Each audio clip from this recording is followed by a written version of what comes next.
Boa noite, graça e paz, pessoal, tudo bem? Vocês estão animados para ouvir um pouquinho da palavra do Senhor?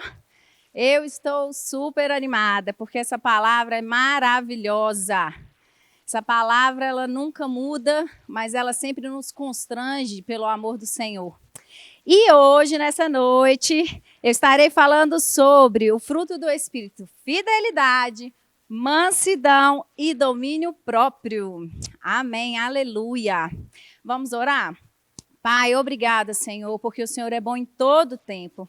Obrigada, Pai, porque eu sou apenas o teu instrumento, Senhor, aqui, Pai. Que os meus irmãos queridos possam receber, Pai, do Senhor através da minha vida. Que não seja eu falando, que não seja eu ministrando, Pai, mas que seja o Teu Espírito através de mim, Pai. Fluindo, Pai, através, Pai, do ensino, de revelações, Pai. E que os meus irmãos possam receber, Pai, desse conhecimento, Pai. E que possa entrar no coração deles, Pai, não voltar vazio, Pai, mas causar transformação, grandes transformações na vida deles, em nome de Jesus. Amém. Vamos abrir lá em Gálatas 5, 22 a 25. Às vezes vai acontecer a gente ler mais rapidinho, tá? E vocês anotam o versículo aí em casa, tudo certinho, porque o tempo é curto, então às vezes eu vou dar uma acelerada, tá bom? Mas eu sei que vocês gostam de estudar, então vocês vão anotar e vão ler depois para conferir, amém? Então vamos lá. Mas o fruto do Espírito é amor, alegria, paz, longanimidade, benignidade, bondade, fidelidade, mansidão, domínio próprio. Contra estas coisas não há lei. E os que são de Cristo Jesus crucificaram a carne com as suas paixões e concupiscências. Se vivemos no Espírito, andemos no Espírito. Amém? Então vamos começar com fidelidade? Aqui a palavra fidelidade no grego, ela é pistis. Significa fidedigno, digno de confiança, lealdade, constantemente firme. Adoro essa palavra, constantemente. Imóvel, honestidade. No Aurélio já fala assim: fidelidade é o atributo ou a qualidade de quem ou do que é fiel, para significar quem ou o que conserva, mantém ou preserva suas características originais, ou quem ou o que mantém-se fiel à referência, constantemente firme. Amados, quando ouvimos a palavra fiel, fidelidade, vocês lembram de quem? Eu lembro de Deus. E quando eu lembro de Deus, eu lembro do quê? De promessa, de aliança. Quando eu penso em fidelidade, quando eu penso em Deus, quando eu penso em Deus sendo fiel, eu venho à minha cabeça o quê? Fidelidade, promessa e aliança. Nós vemos lá quando Deus começou em Gênesis de 1 a 22, a 24. Quando a gente vê, quando Deus criou o mundo, quando ele está falando em Gênesis de 1 a 25, né? E logo depois, no versículo 26 a 27, quando ele cria o homem, a sua imagem e semelhança, nós vemos logo em seguida o pecado entrando no mundo. Nós vemos logo em seguida que o pecado entrando no mundo, a palavra de Deus em Gênesis 3,15, quando ele diz: porém, inimizade entre ti e a mulher, entre a tua semente e a sua semente, entre ti e a tua semente, esta te ferirá a cabeça e tu lhe ferirás o calcanhar. Por que você está falando de Gênesis, está falando de fidelidade? Porque aqui, eu quero mostrar para vocês que ali, já quando o pecado entrou no mundo, o Senhor já começou a mostrar a fidelidade dele a partir do momento que ele aliançou, fez uma aliança, uma promessa, primeiro, que mostra aqui em Gênesis 3,15, com Adão, e depois ele vem, e quando ele mata um cordeiro e entrega umas vestes para Adão e Eva, ali ele está aliançando com ele. Dessa forma, nós vemos depois uma aliança, Deus fazendo aliança com Noé em Gênesis 6,18, com Abraão em Gênesis 15,18, com Moisés em Êxodo 19, 5, 6, com a casa de Israel, né, em Deuteronômio 34, depois com Davi em 2 Samuel 7, 8 e 23, 5. E depois nós vemos a aliança, que é a nova aliança, que é a aliança que nós estamos hoje, que é através de Jesus.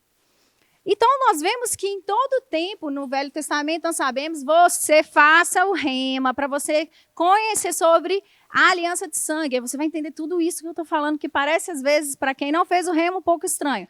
Mas a gente vê que antigamente era a forma de Deus colocar a graça dele sobre as pessoas, se aliançando com ela, para ele realizar as promessas dele. Mas agora, vindo na nova aliança, para eu entrar nessa parte da fidelidade, no nosso tempo, nós vemos que a aliança foi com Jesus, né? Quando Jesus veio a essa terra, morreu, ressuscitou, e hoje ele habita em mim, habita em você, para todo aquele que crê nele como nosso Senhor Salvador. E essa é a promessa lá em Gênesis 3,15, que se cumpriu com Jesus e que hoje está aqui para todo aquele que crê.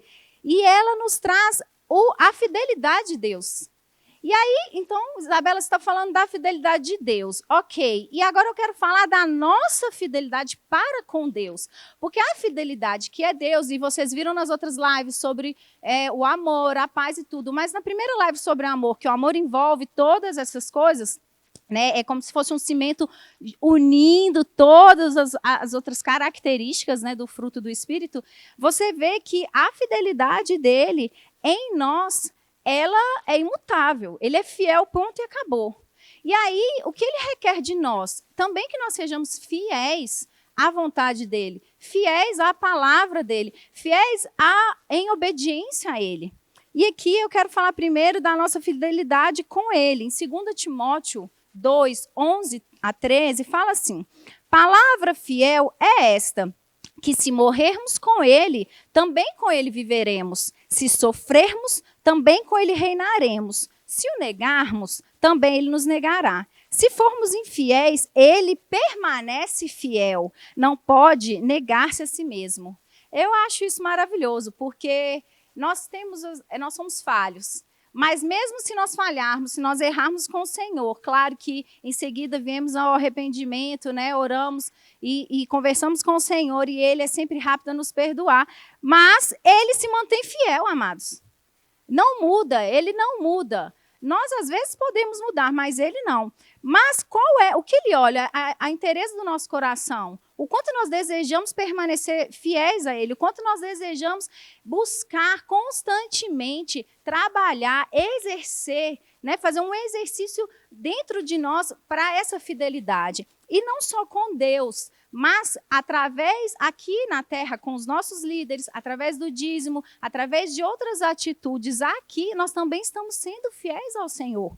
Por exemplo, a fidelidade como um dever cristão, em Tito 2,10, fala assim: não defraudando, antes mostrando toda a boa lealdade, para que em tudo seja um ornamento da doutrina de Deus, nosso Salvador.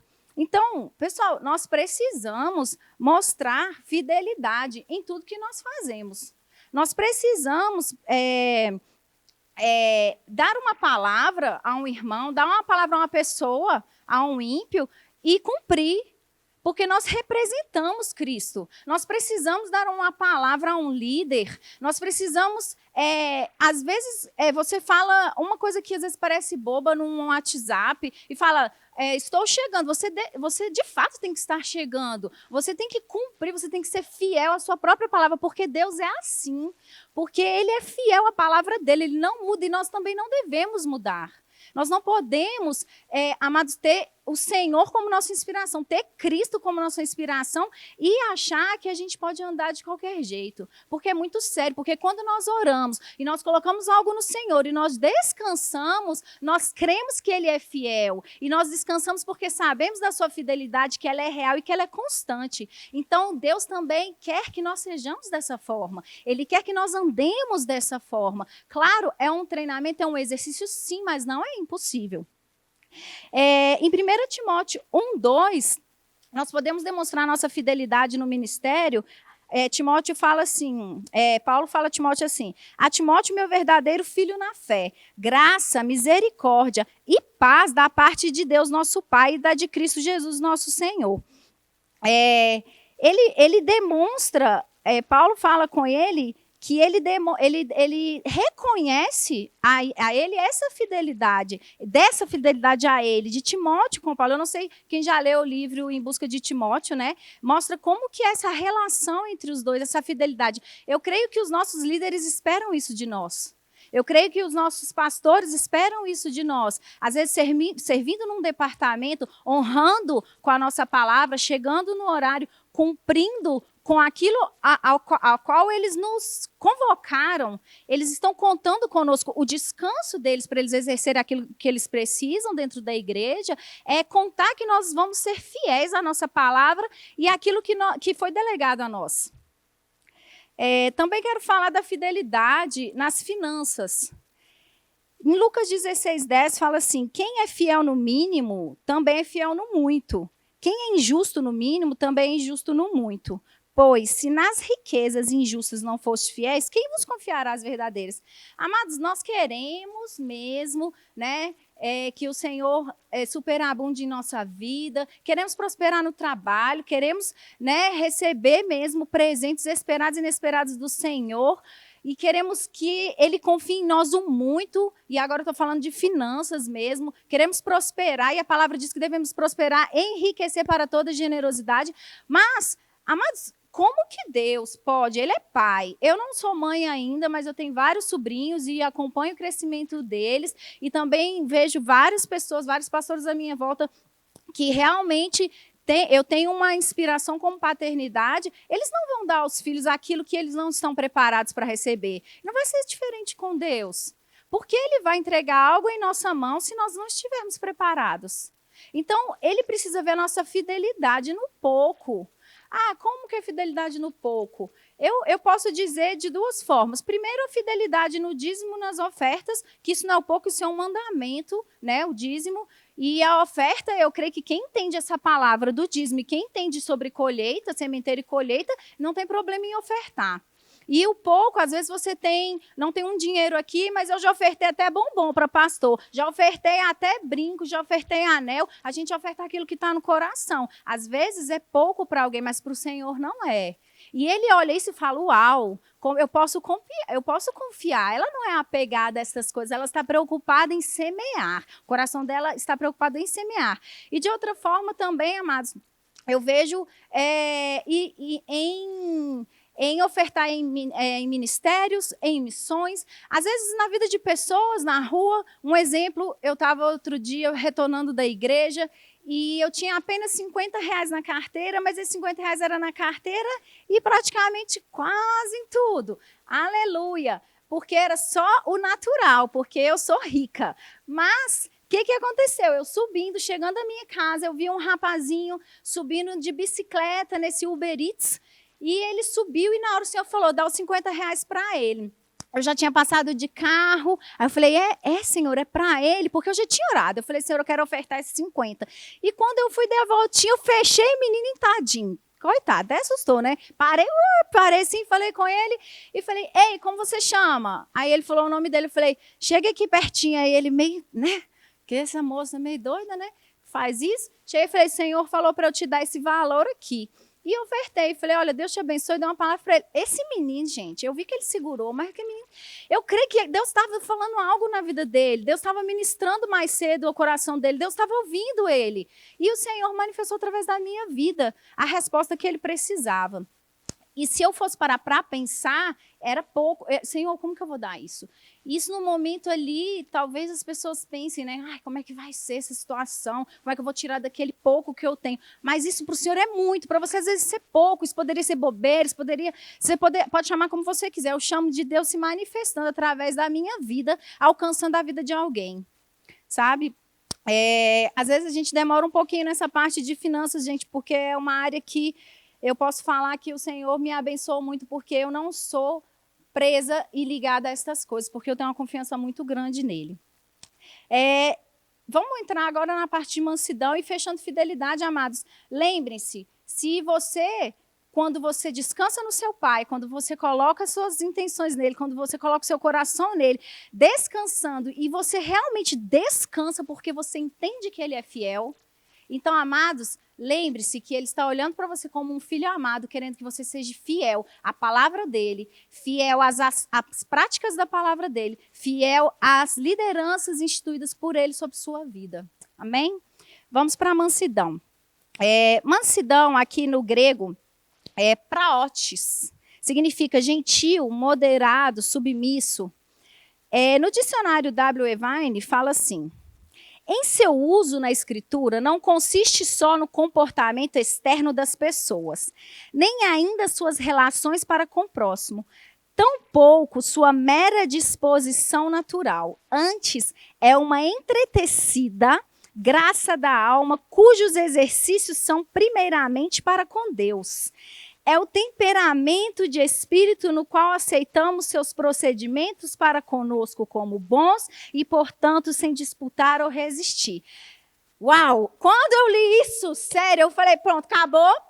Deus falou tudo. Porque, amados, quando a gente pensa em mansidão, e realmente no dicionário Aurélio, mansidão é qualidade de quem tem manso, brandura, doçura, e devemos andar assim, amém? Mas quando você entende que na palavra de Deus está dizendo que mansidão é a forma como você acata as coisas de Deus, como você recebe a palavra dele no seu coração, meu Deus, isso é muito forte. Porque eu posso ser mansa aqui na igreja. Oi, amada, paz, linda. Tchau, querida. Oi, amém, pastor. Claro, vou. Amém, pastor, deixa comigo. Aleluia. Eu posso ser assim, chegar em casa. Amém. Eles não estão convivendo comigo? Posso ser assim? Posso. É certo? Não, erradíssimo. Isso não condiz com o nosso Deus. Mas ser manso, forçar uma mansidão, tentar ser manso pela sua própria força, é isso. É você tentar algo que não cabe a você, porque cabe ao Senhor, porque é fruto dele, está colocado no meu espírito, no teu espírito humano, e nós devemos exercer. E quando a mansidão ela se externaliza a partir do momento que lá dentro, no seu espírito, você compreende a aceitação, o enxerto daquela palavra de Deus em você, e você acata aquilo com amor, com mansidão. Então você não fica lutando. Quando a Bíblia fala, diga sim, sim, não, não. É isso. Você tem que entrar em acordo com aquilo que a palavra está dizendo. Muitas vezes ela pode não te agradar, ela pode te confrontar. Mas se você entende que Deus é fiel, se você entende que é amor, você entende que Ele é bom, que Ele é a paz, que excede de todo entendimento, você acata aquilo com mansidão. E a partir daí, você vai ser manso com as pessoas. Você vai tratar as pessoas bem, porque você compreendeu quem é o Senhor e compreendeu a importância de receber aquela palavra em você.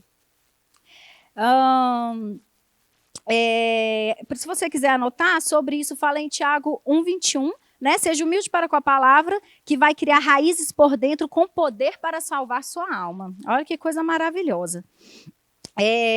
A mansidão que deve ser manifestada pelo cristão em Efésios 4:1-2, né? Rogo-vos, pois eu, o preso do Senhor, que andeis como é digno da vocação com que fostes chamados, com toda humildade e mansidão, com longanimidade, suportando-vos uns aos outros em amor. Amados, suportar uns aos outros em amor é dar suporte, amém? Não é, suporto aquela pessoa. Não, misericórdia, é dar suporte, é aquela pessoa olhar para você e falar, eu posso contar com ela.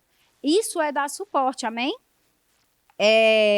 Disciplina, amados. A disciplina, ela deve ser feita com mansidão. O que é? Em Gálatas 6:1, fala assim, irmão, se algum homem chegar a ser surpreendido em alguma ofensa, vós que sois espirituais, encaminhai o tal com espírito de mansidão, olhando por ti mesmo, para que não sejas também tentado. Então, amados, a gente consegue ser manso e cuidadoso e zeloso ao ser disciplinado e ao disciplinar. Porque quando eu entendo que a pessoa que está me disciplinando é um líder meu, é um irmão meu que é maduro, é alguém colocado no Senhor para a minha vida, eu tenho que receber com mansidão. Eu não estou falando, gente, que é fácil, eu não estou falando que é gostoso, mas quando você recebe aquela palavra de correção, ela entra, e por mais que doa, ela está doendo porque você sabe que ela está te confrontando, porque você precisa melhorar, e porque o Senhor já provavelmente no seu íntimo com o Senhor, Ele já te falou para melhorar, e alguém veio e te corrigiu. E tanto essa pessoa, provavelmente, se é seu líder, é uma pessoa que tem um nível de intimidade com o Senhor, então ele está sendo manso em te corrigir. E mansidão, amados, não quer dizer que ele vai falar do jeito que você quer ouvir, mas ele vai falar com amor, com brandura, porque você precisa ouvir. E nós também devemos receber com mansidão. Por quê? Porque é o meu pastor? Não, porque é a palavra de Deus através dele sendo colocada para a minha vida, para me salvar. Também tem uma parte aqui que fala em 2 Timóteo 2,24, que ele está falando também que nós devemos ter cuidado ao falar com pessoas, né, que não conhecem a palavra de fato, quando elas olham para a gente e elas desejam conhecer da esperança que há em nós. Né? Elas querem saber o que é isso, que essa vida que a gente vive, que Cristo é esse, que alegria é essa. Então, quando, amados, as pessoas estão olhando para a nossa vida, quando a gente for falar com alguém que não tem uma maturidade no Senhor, ou ao mesmo tempo nem tem o Senhor, cuidado, sabe? Seja cuidadoso, seja zeloso, porque você talvez já esteve no lugar dessa pessoa. Talvez você não esteve perdido no mundo, mas você talvez era um crente perdido dentro da igreja, porque não tinha um conhecimento da palavra que você tem hoje. Então, ande em amor, ande em mansidão e cuidado quando for corrigir alguém. Amém? Vamos falar agora de domínio próprio. Aleluia! Amo, gente. Então, no grego, egikrateia é o controle de si mesmo, a moderação, crucificar a carne. Aquele que respeita a si mesmo, que considera seu corpo um templo, exercerá controle sobre seus impulsos. Aleluia! A temperança, também como é chamada, é o controle de nós mesmos em cada fase da nossa vida. Não é num momento, agora eu vou ter domínio próprio, aleluia, amém. Aí eu saio ali, faço um trem fora totalmente do equilíbrio emocional, deixar a carne gritar, deixar a alma gritar. Não. Você vai exercendo o domínio próprio ao longo do tempo, das estações, dos dias, porque, na verdade, nós devemos renovar a nossa mente diariamente. Amém? Amém, gente? A gente acorda, tira um tempo no Senhor, faz nosso devocional, declara o nosso dia, né? Declara como a gente quer que ele seja na palavra e nos preparamos para isso. E dentro disso, a gente já está exercendo domínio próprio, porque circunstâncias vão vir. Amém? E é engraçado porque o domínio próprio é dominarmos. E o Senhor lá em Gênesis nos deu domínio sobre as coisas, certo? Nós temos muito desejo de dominar as coisas, a gente quer governar, isso está em nós. A gente quer gerenciar, a gente quer liderar. Amém? E aí eu falo para vocês, por que quando é para nos dominar, nos governar, a gente tem uma boa desculpa a dar?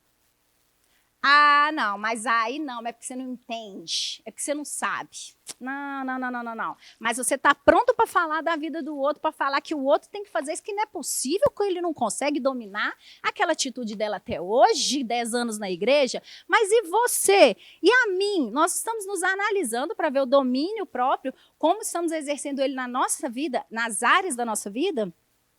Nesse exemplo, eu quero entrar em você com alimentação e exercício físico. Aleluia! Para quem não me conhece, eu sou personal trainer.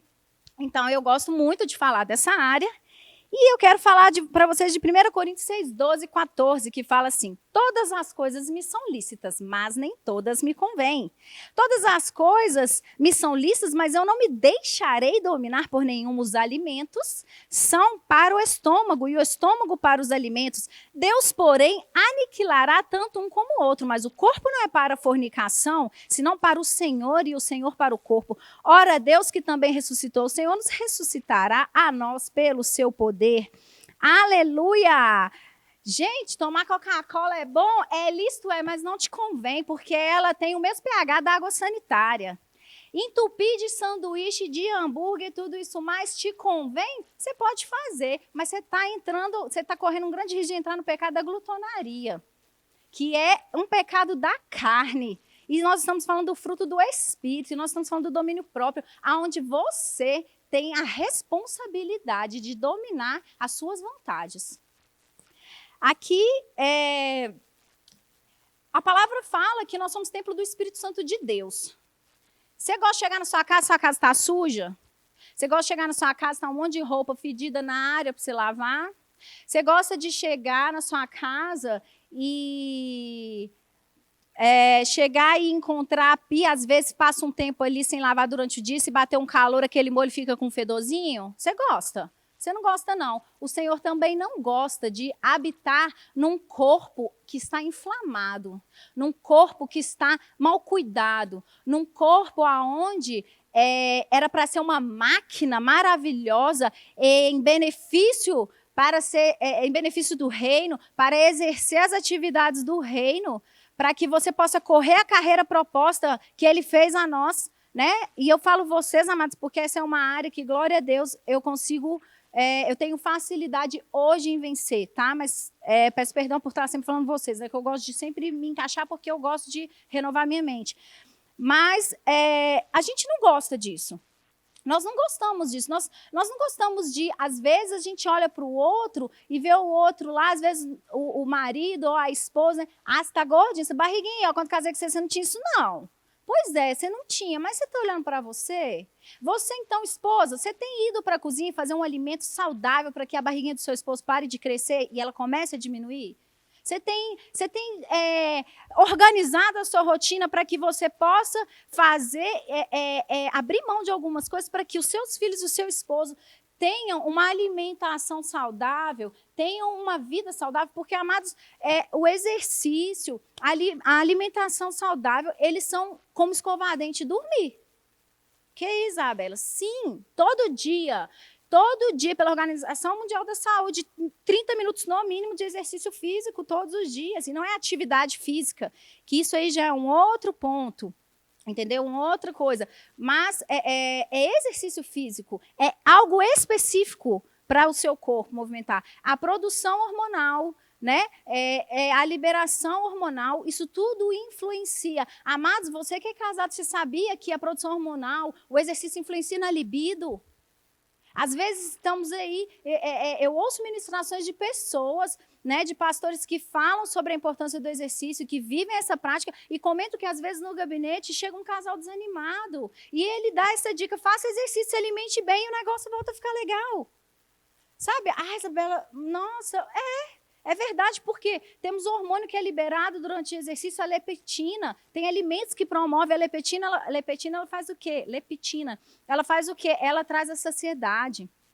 Então, amados, o domínio próprio, ele não pode ser só quando alguém te faz uma raiva, alguém te traz uma ira, alguém fala uma coisa que você não gostou e você tem que exercer, não. Eu chamo vocês a renovarem a mente de vocês nessa área de alimentação e exercício, para que a vida de vocês, como ministros principalmente, vocês possam começar a fazer com que o espírito de vocês, que está cheio, porque amados, eu não sei vocês, mas quando você para orar, e você começa a orar em línguas na sua casa, e você está orando, você começa a orar, você pode estar até assim, mas de repente, gente, a gente está assim, e chega alguém aqui não, que a gente impõe a mão e vai curar, e fala para o irmãozinho que não tem dinheiro, você tem dinheiro sim, né? Assim, quando a gente se enche no espírito, aí o espírito está assim, vum, vum, vum, vum, e o seu corpo está, vum, vum, vum.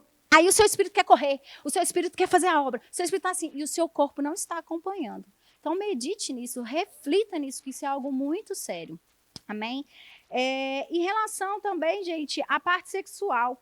1 Coríntios 7, 8, 9, Paulo fala assim, digo, porém, aos solteiros e às viúvas que lhes é bom se ficarem como eu. Mas se não podem conter-se, casem-se, porque é melhor casar do que abrasar. Amados, eu fico pensando aqui, porque Paulo estava falando, né, para a igreja de Coríntios que estava naquela bagunça. Estava vivendo, ele está exortando eles a pararem de viver como os gentios, já que eles já tinham uma palavra, já tinham Cristo, já tinham a palavra do Senhor. E aqui ele fala, amados, eu acredito, porque muitas pessoas estão casando só para fazer sexo. Porque, mas a palavra fala, Paulo disse, se eu não posso me conter, é melhor casar, bora casar. Amados, cuidado com isso. Eu creio que Paulo entrou nesse contexto porque estava uma bagunça. E era o contexto daquela época. Ele precisava falar aquilo para conter. Mas ele começa dizendo que seria melhor os solteiros e viúvas estarem com ele. E a gente sabe que as solteiras e as viúvas cabem às coisas do reino, certo? Então, cuidado com essas questões. Se você pensa, mas eu não tenho domínio próprio, então nós vamos casar, pastor, porque a gente não aguenta ficar sem fazer negocinho. Amados, você tem o Espírito Santo de Deus, você tem o domínio próprio, então você consegue ficar sem fazer negocinho? Sim. Vai orar em línguas, vai fazer alguma coisa, vai fazer um exercício, vai conversar com seu pastor, vai parar de ficar sozinho com a pessoa, vai andar com galera, vai andar com os irmãos depois do culto. Mas você consegue se dominar sim, porque senão você está falando que essa palavra é mentirosa. Amém? Amados, para encerrar, quero falar algo com vocês aqui.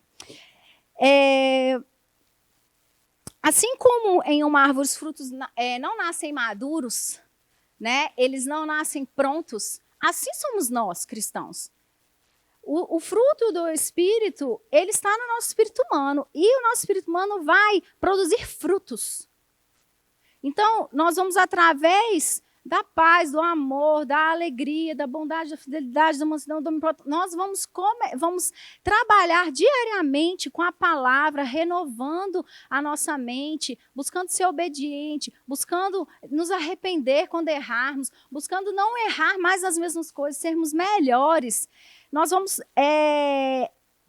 produzindo esses frutos, vamos fazendo esse fruto crescer, ele vai começar a amadurecer, sabe? E ele vai ser liberado em cada estação. E aí é o momento que você se pega orgulhoso de si mesmo e fala, uau, eu não fico mais irritada com aquilo?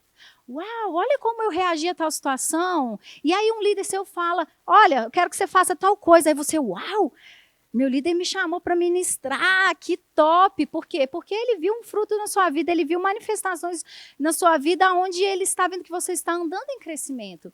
Não é fácil, amados? Não, mas não é impossível. E eu posso falar que o processo é o mais gostoso. É muito bom numa corrida, eu sou corredora, é muito bom quando a gente chega na chegada. Mas sempre que eu sento para conversar com alguém sobre como foi a corrida, eu conto do processo, eu conto do percurso, eu conto dos lugares que eu passei na mata. Então, não desperdice e não deixe de lado o processo de crescimento. É ele quem vai te levar em lugares onde o Senhor tem preparado para você. Amém? Eu agradeço a vocês por essa atenção. Sejam abençoados na prática dessa palavra. Em nome de Jesus, que vocês cresçam, que vocês avancem, que vocês possam receber mesmo dessa palavra e desse tempo da live maravilhosa que a gente teve sobre o fruto do Espírito, que eu creio que vocês não são as mesmas pessoas desde o início, porque o conhecimento ele vem, ele não volta vazio. Amém? Deus abençoe. Obrigada.